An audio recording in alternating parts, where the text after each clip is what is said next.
Assalamualaikum warahmatullahi wabarakatuh. Nama saya Lutfi Amamatul Mufidah, kelas Ekonomi Syariah 2, Fakultas Ekonomi dan Bisnis Islam, Institut Agama Islam Negeri Jember. Di sini saya akan mereview materi dari Bapak Abdul Wadud Nafis LCMEI tentang konsep pendapatan nasional. Yang pertama adalah pendapatan nasional. Pengertian dari pendapatan nasional adalah nilai total output akhir suatu negara baik berupa barang ataupun jasa yang diproduksi selama 1 tahun. Jadi, penghitungan pendapatan nasional ini dilakukan selama 1 tahun sekali, yakni pada awal Januari sampai dengan akhir Desember, baik berupa barang ataupun jasa yang diproduksi dalam suatu negara. Yang kedua, konsep pendapatan nasional. Konsep pendapatan nasional itu ada 6. Yang pertama, produk domestik bruto atau GDP. Yang kedua, produk nasional bruto atau GNP. Yang ketiga, produk nasional neto atau NNP. Yang keempat, pendapatan nasional neto atau NNI. Yang kelima, pendapatan perseorangan atau PI. Yang keenam, harta yang siap dibelanjakan. Yang pertama adalah produk domestik bruto atau GDP atau Gross Domestic Product. Gross Domestic Product merupakan jumlah produk yang dihasilkan oleh unit-unit dalam suatu batas wilayah negara, baik berupa barang ataupun jasa yang diproduksi dalam jangka waktu 1 tahun. Misalnya, di Indonesia ada orang asing dan ada orang Indonesia asli. Mereka sama-sama mendirikan usaha, baik itu yang menghasilkan barang ataupun jasa. Nah, produk yang dihasilkan mereka itu dinamakan produk domestik bruto karena mereka masih berada di wilayah Indonesia meskipun mereka itu adalah orang asing. GDP ada rumusnya juga. Rumus GDP adalah pendapatan masyarakat dalam negeri ditambah pendapatan masyarakat luar negeri. Yang kedua adalah produk nasional bruto atau GNP. GNP merupakan nilai produk baik berupa barang ataupun jasa yang dihasilkan oleh warga negara atau nasional dalam 1 tahun, termasuk yang dihasilkan warga negara tersebut di luar negeri. Misalnya seperti seorang pria asal Indonesia menjual makanan di Mesir. Jadi, produk yang dihasilkannya baik berupa barang ataupun jasa itu merupakan GNP. Cara menghitung GNP adalah GNP sama dengan pendapatan WNI dalam negeri ditambah pendapatan WNI luar negeri dikurangi pendapatan asing dalam negeri. Yang ketiga adalah produk nasional neto atau net national product atau biasa disebut NNP. NNP secara sederhana bisa diartikan sebagai pendapatan yang diterima oleh golongan-golongan masyarakat sebagai balas jasa sehubungan dengan barang dan jasa yang diproduksi. Cara menghitung NNP adalah NNP sama dengan GNP dikurangi depresiasi. Depresiasi sendiri yaitu penyusutan barang modal. Yang keempat adalah pendapatan nasional neto atau Net National Income atau biasa disebut NNI. Pendapatan nasional neto adalah pendapatan yang dihitung menurut jumlah yang diterima oleh masyarakat sebagai bentuk balas jasa sebagai pemilik faktor produksi. Cara menghitung NNI adalah NNP dikurangi pajak tidak langsung. Pajak tidak langsung itu sendiri adalah pajak yang bebannya bisa dialihkan kepada pihak lain. Contohnya seperti pajak hadiah, pajak rokok, dan lain-lain. Yang kelima adalah pendapatan perseorangan atau personal income atau PI.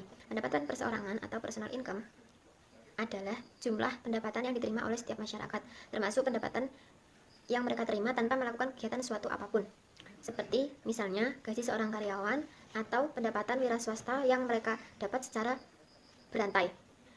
Rumus dari PI adalah PI sama dengan NNI dikurangi pajak perusahaan, dikurangi iuran, dikurangi laba ditahan, ditambah transfer payment. Nah, tadi ada transfer payment.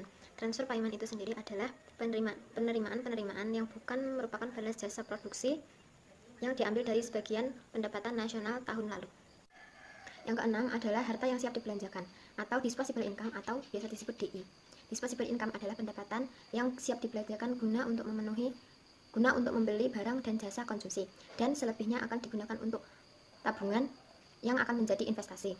Cara menghitung DI adalah DI sama dengan PI dikurangi pajak langsung. Pajak langsung itu sendiri adalah pajak yang bebannya tidak bisa dibebankan kepada pihak lain. Contohnya seperti pajak penghasilan, pajak bangunan, pajak kendaraan bermotor, dan lain-lain. Nah, kita tadi kan sudah mengetahui pengertian pendapatan nasional dan konsep pendapatan nasional. Sekarang kita akan membahas tentang manfaat perhitungan pendapatan nasional. Manfaat perhitungan pendapatan nasional itu ada 9, yaitu yang pertama, mengetahui tingkat kemakmuran suatu negara. Jadi dengan kita menggunakan perhitungan pendapatan nasional ini, kita bisa mengetahui tingkat kemakmuran suatu negara. Apabila di sana terdapat banyak angka kematian ibu dan bayi itu rendah, jadi negara itu bisa dikatakan makmur. Karena apa? Karena mereka bisa membeli makanan yang bergizi untuk anak mereka gitu. Nah, yang kedua, mengevaluasi kinerja perekonomian dalam suatu negara. Jadi dengan cara perhitungan pendapatan nasional ini, kita bisa mengetahui kinerja suatu negara, kinerja perekonomian suatu negara. Misalnya dari tahun 2019 sampai tahun 2020 misalnya. Negara Indonesia itu mengalami kinerja perekonomian yang sangat baik, misalnya dari sektor pertaniannya semakin meningkat pendapatannya begitu. Nah, yang ketiga adalah mengukur perubahan perekonomian suatu negara secara berkala. Jadi kita bisa misalnya kita butuh penelitian dari tahun 2016 sampai tahun 2019. Gimana sih pertumbuhan perekonomian pada masa itu? Apakah mengalami peningkatan, apakah mengalami penurunan, atau justru terjadi inflasi pada masa itu, misalnya begitu. Nah, jadi kita bisa melihat dari perhitungan pendapatan nasional itu kan, perhitungan pendapatan nasional kan dilakukan setiap tahun. Jadi misalnya kita membutuhkan data tahun 2016 sampai tahun 2019 itu, nanti kita bisa mengetahui. Nah, kita bisa mengukur perubahan perekonomian itu dari melihat data tersebut gitu. Yang keempat, memudahkan dalam membandingkan kinerja ekonomi dari setiap sektor. Misalnya dari sektor pertanian, dari sektor transportasi misalnya, kita bisa membandingkan, oh dari sektor pertanian ini dari tahun ke tahun itu bisa meningkat, tapi kok dari sektor transportasi ternyata mengalami penurunan. Oh, berarti kita harus menggunakan strategi lain, atau kita harus meningkatkan kinerja dengan cara menggunakan strategi lain begitu. Yang kelima, sebagai indikator kualitas hidup masyarakat di suatu negara. Jadi apabila pendapatan per kapita di suatu negara itu tinggi, maka kualitas hidup di negara tersebut juga tinggi.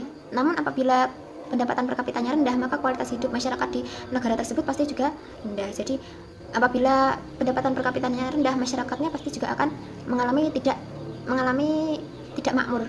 Jadi tingkat kemakmurannya itu rendah. Jadi nanti mungkin banyak pengangguran, masih banyak rakyat miskin, masih banyak ibu dan anak yang meninggal gitu. Yang keenam, sebagai indikator perbandingan kinerja antar negara. Jadi bisa dilihat, oh kinerjanya Indonesia itu sangat bagus karena mereka itu setiap tahun mengalami peningkatan. Dari tahun 2016 sampai 2019 itu selalu meningkat, tidak ada penurunan begitu. Namun dari kinerja negara X itu mengalami penurunan karena mungkin mereka sedang mengalami krisis moneter atau inflasi gitu. Yang ke-7, sebagai indikator perbandingan kualitas standar hidup antar negara. Yang ke-8, sebagai indikator dan perbandingan tingkat pertumbuhan ekonomi dari waktu ke waktu. Jadi dari perhitungan pendapatan nasional ini kita bisa mengetahui perbandingan tingkat pertumbuhan ekonomi dari waktu ke waktu, baik dari tahun, mau kita tahu pertumbuhan ekonomi tahun 90 sampai tahun 2019 itu bisa. Karena apa? Karena negara itu mempunyai data tersendiri tentang pendapatan nasional. Jadi kan setiap tahun juga dihitung pendapatan nasional itu. Yang ke-9, sebagai indikator dan perbandingan pertumbuhan ekonomi dan kekayaan dari suatu negara. Nah, itu tadi 9 manfaat perhitungan pendapatan nasional. Nah, selanjutnya kita akan membahas tentang macam-macam metode perhitungan pendapatan nasional. Yang pertama adalah metode pendekatan nilai produksi, yang kedua adalah metode pendekatan pendapatan, yang ketiga adalah metode pendapatan pengeluaran. Selanjutnya adalah metode pendekatan nilai produksi. Metode pendekatan nilai produksi ini adalah menjumlahkan barang atau jasa yang diproduksi semua usaha, baik itu BUMN atau UMKM, yang dilakukan selama setahun. Jadi metode pendekatan nilai produksi ini tidak hanya menghitung usaha-usaha yang dimiliki oleh negara, melainkan juga menghitung usaha-usaha yang dimiliki oleh rakyatnya, baik berupa barang ataupun jasa. Namun sama seperti perhitungan pendapatan nasional tadi yang dilakukan selama 1 tahun sekali gitu. Nah, cara menghitung metode pendekatan nilai produksi ini adalah Y sama dengan P1 dikali Q1 ditambah P2 dikali Q2 ditambah PN dikali QN. Nah, penjelasannya itu adalah Y sama dengan pendapatan nasional, dan P1 itu sama dengan barang ke 1, dan Q1 itu sama dengan jenis barang ke 1 gitu. Nah, yang kedua adalah metode pendekatan pendapatan. Metode pendapatan pendapatan adalah metode pendapatan nasional dengan cara menghitung jumlah pendapatan dari berbagai faktor produksi yang memberi sumbangan terhadap proses produksi. Contohnya seperti misalnya terdapat perusahaan konveksi. Perusahaan konveksi tersebut mendapat sumbangan dari perusahaan A, B, dan C. Nah, semua sumbangan, semua investasi yang didapat dari perusahaan A, B, dan C tersebut dihitung menjadi satu, dan nantinya akan menjadi pendapatan nasional dari metode pendekatan begitu. Nah, cara menghitung metode pendekatan pendekatan adalah Y sama dengan W ditambah R ditambah I ditambah P. Y itu sendiri adalah pendapatan nasional, W sama dengan wage atau gaji atau upah, dan R sama dengan rent sama dengan menyewa, dan I sama dengan interest atau bunga, dan P sama dengan profit atau keuntungan. Nah, yang ketiga adalah metode pendekatan pengeluaran. Metode pendekatan pengeluaran adalah menjumlahkan semua pengeluaran baik dari masyarakat, pemerintah, rumah tangga, ataupun perusahaan dalam periode tertentu. Cara menghitung metode pendekatan pengeluaran ini adalah Y sama dengan C ditambah I ditambah G ditambah buka kurung X dikurangi M tutup kurung.